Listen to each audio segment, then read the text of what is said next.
Is attending the Joburg Mining Indaba at the Sandton Convention Center. We now cross live to him for us to get an update on what's going on there. Over to you, John. Well, Colin, we were promised frank and honest discussions at this conference, to deal with the issues that are confronting the mining industry and try and come up with some solutions in terms of how to move the industry forward. Well, as you did mention, Minerals Resources Minister Advocate Ngoako Ramathlodi opened the conference, and the CEO of Anglo-American, Mr. Mark Kutifani, also called and urged for bravery and boldness in dealing with the challenges that are confronting this country. And a short while ago, the ANC General Secretary, Mr. Gwede Mantashe, also addressed the gathering here on numerous issues that are facing the mining industry. Well, joining me now, I have a mining analyst from Cadis, Mr. Peter Major. Mr. Major, welcome. Thank you, John. Now tell me, is this another talk shop, or are we on the right direction in your view? Well, look, it is another mining Indaba, but this is the mining Indaba. This is a Johannesburg Mining and Resource Indaba. It's its third year, and it is a bit of a talk shop because nobody's signing any big commitments here. But the nice thing about this Indaba is everybody here is from and about South African mining. And we're discussing South African mining. How can we improve South African mining? How can we make it grow? How can the country take full advantage of its resources? Now, some of the other Indabas claim to do that, but they're usually doing a percentage of that, like the small mining sector, the exploration sector, or we have the large Southern Africa mining Indaba in Cape Town, but that's dealing with the whole continent.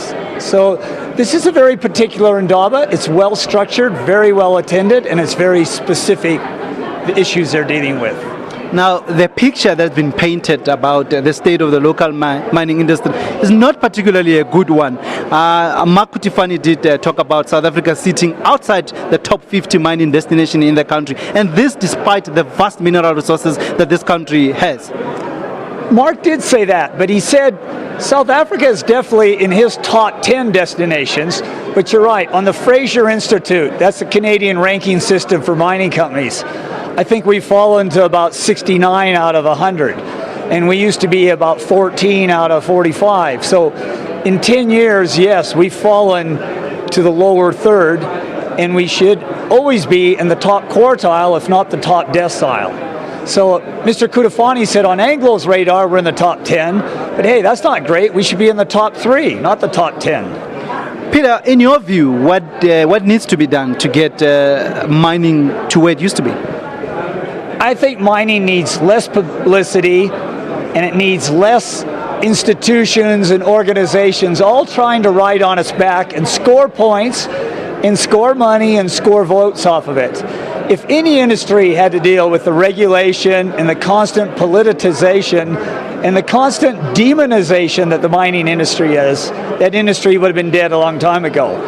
And so all this politicking about mining, all this unionizing about mining, and deciding how mining must run, who can work in a mine, what union you have to belong, what the mines must pay.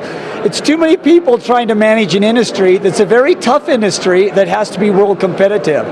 So all these organizations should be trying to help mining instead of hinder it. And if they would come to these Indabas and just listen and spend more time in the mines, they'd realize how difficult mining is. And it's not as strong as people think. It is dying rapidly in this country, and it does need help. You mentioned legislation. Now, Minerals Resources Minister, Mr. Ngoako Ramathlodi, committed that government is looking at ironing out all the problems that are there regarding regulation. Are you convinced? I'm convinced he's listening. He's still new, and that's good. And he started his job in the middle of a horrible mining strike, which is good. He saw the negative parts. I think he's treading warily, but he's spending much more time here than our previous mining ministers, and that's a good start. And he hasn't come out with too strident of negative views yet, but he didn't commit himself to anything very specific.